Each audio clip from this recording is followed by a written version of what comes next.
Entonces ahora vamos a ver cómo son las imágenes formadas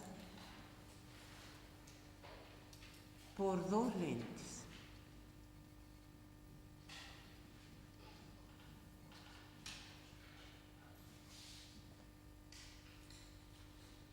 Imágenes.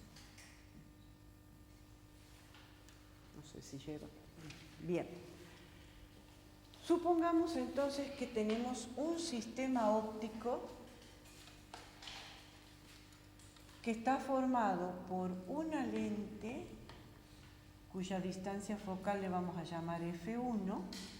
Vamos a decir que estos son los dos focos, 1 y 1, y la distancia focal la denominamos con minúscula, ¿está bien? Y que está combinada con otra lente de distancia focal F2.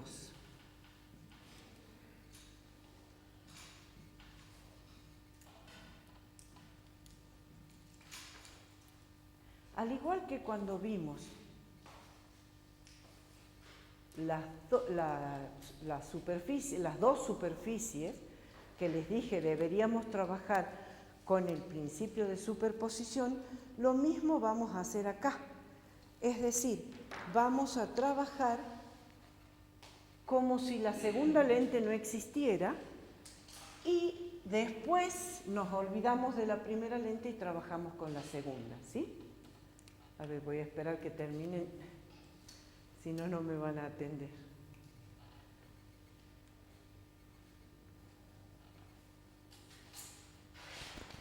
¿Sí? Bien, entonces, supongamos que tenemos un objeto a una distancia P1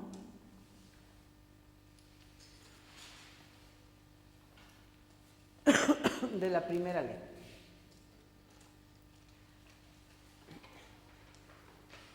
¿Está bien?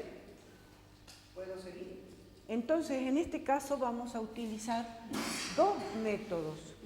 Por un lado, el método analítico y por el otro, el método gráfico, que nos va a permitir corroborar que lo calculado analíticamente esté bien.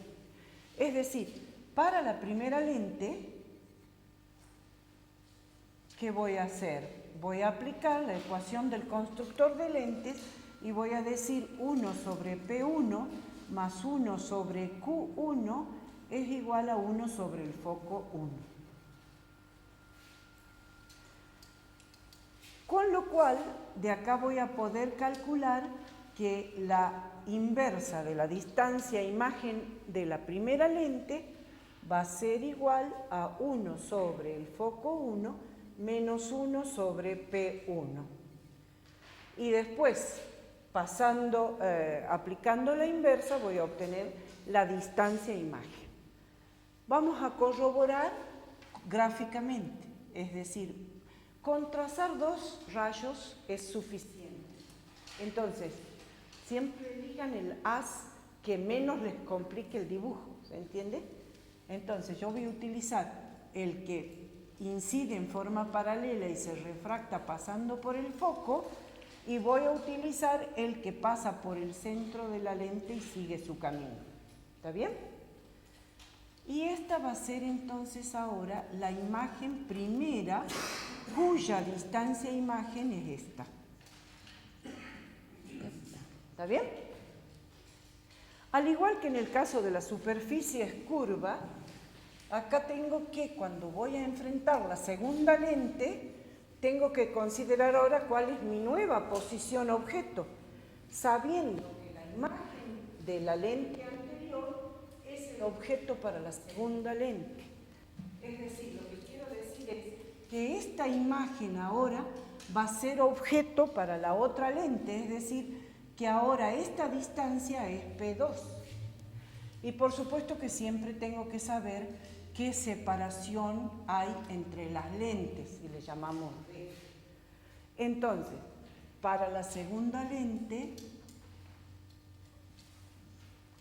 mi distancia objeto va a ser D, que es la separación entre las dos lentes, menos Q1. ¿Sí? Entonces ahora aplicamos nuevamente la ecuación y decimos 1 sobre D menos Q1 más 1 sobre Q2 es igual a 1 sobre el foco 2. Y acá estamos en condiciones de decir que la posición de la última imagen la obtengo de esta diferencia, 1 sobre el foco 2 menos 1 sobre D menos Q1, que sería la distancia objeto 2. Pero resulta ahora que, bueno, vamos a corroborar y decimos, el haz que incide paralelo se va a refractar pasando por el foco. Vamos a elegir otro rojo porque está casi sin tinta. Entonces el haz que incide paralelo se va a refractar pasando por el foco, y el segundo haz es el que pasando por el centro de la lente sigue su camino, y la imagen última va a ser esto. Esta es mi imagen última, ¿está bien? ¿Cuánto vale el aumento de esta imagen con respecto al objeto? Como estoy obteniendo el aumento de esta imagen referido al aumento de la anterior, entonces el aumento total es M1 por M2, donde M1 es el aumento de la primera lente y M2 es el aumento de la segunda lente. Entonces, fíjense, ¿qué me quiere decir? Esto sería menos Q1 por menos Q2 sobre P1 por P2. Como ambas son, es decir, Q1 es invertida con respecto al objeto, pero Q2 es invertida con respecto a su objeto, que era la imagen anterior. Entonces acá los dos signos menos los tengo que tener en cuenta. Con lo cual, esto me da positivo, porque menos por menos es más y me queda Q1 por Q2 sobre P1 por P2. ¿Y qué quiere decir esto? Que la imagen última va a ser derecha. ¿Sí? Por eso acá del producto me da positivo. ¿Sí? ¿Se entiende eso? Bien. Pero resulta que los sistemas ópticos son muy pocos los que tienen las lentes separadas.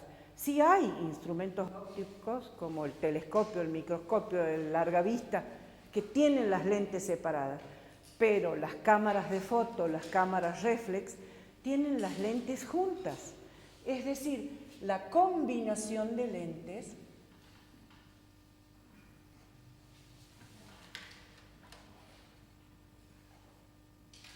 de las cámaras fotográficas generalmente es justamente una unión de lentes de distinta distancia focal, ¿sí?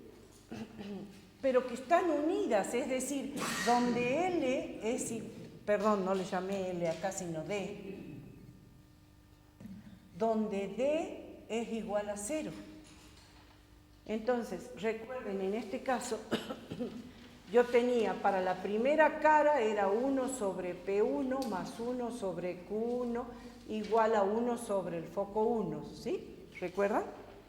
Para la segunda superficie tenía 1 sobre D menos Q1.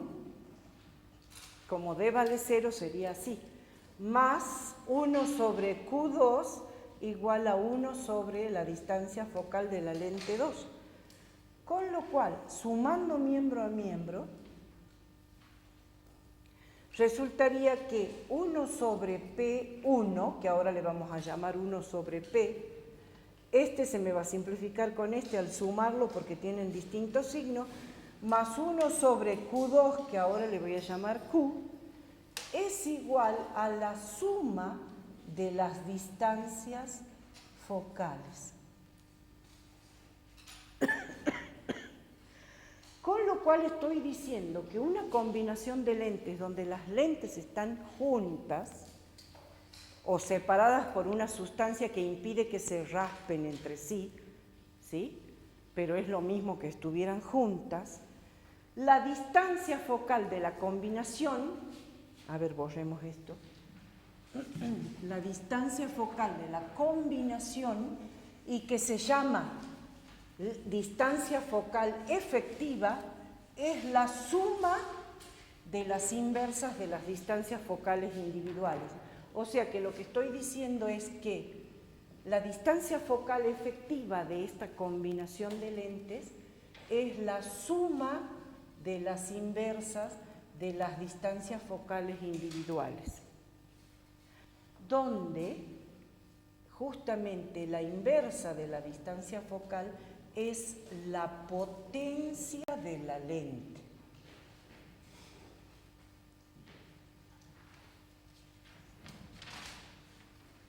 ¿Sí? Y esta potencia de la lente se mide en dioptrías.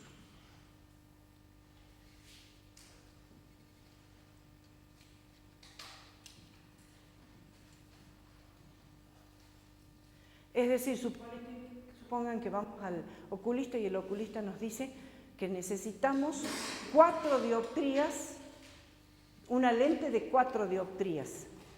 ¿Sí? ¿Qué quiere decir? Que 1 sobre 4 me va a dar el foco de 0,25 centímetros. ¿Se entiende? Es decir, la inversa de la distancia focal es la potencia. Y la potencia se mide en dioptrías. Cuando vamos al oculista para que nos recete anteojos, el oculista siempre dice, necesitan una lente de 4 dioptrías, por ejemplo, o de 2 dioptrías, ¿sí?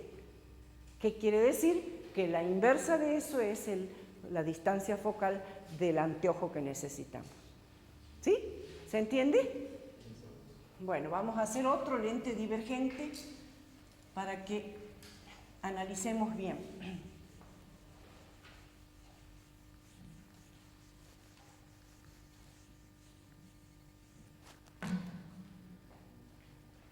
Supónganse entonces que tengo un lente divergente cualquiera cuyo eje óptico es este.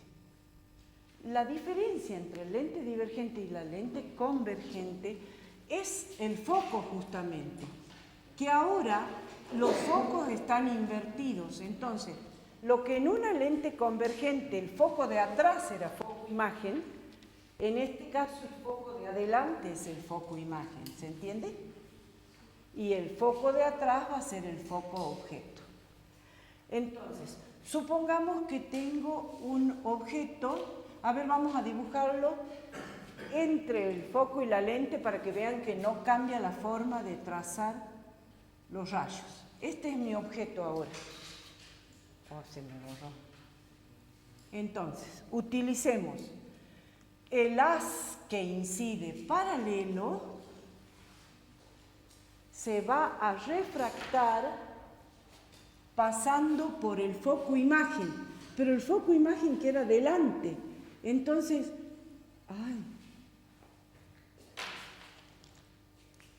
fíjense, el haz se refracta abriéndose, o sea, no convergiendo detrás. Por eso se le llama lente divergente, porque pasa por el foco imagen que está aquí adelante. Lo mismo que el haz que incide pasando por el centro de curvatura sigue su camino. Y podría utilizar el tercero, pero con estos dos ya es suficiente para encontrar la posición de la imagen. ¿Se entiende? Ahora lo entendiste mejor. Bien. Con lo cual, fíjense, he cambiado la posición, nada más que para que ustedes se den cuenta que la imagen sigue siendo de la misma forma. Lo único que cambia es el tamaño, puede ser más grande o más chico, pero no influye que esté lejos del foco o dentro entre el foco y la lente. En cambio, en la lente convergente sí hay variación. ¿Está bien?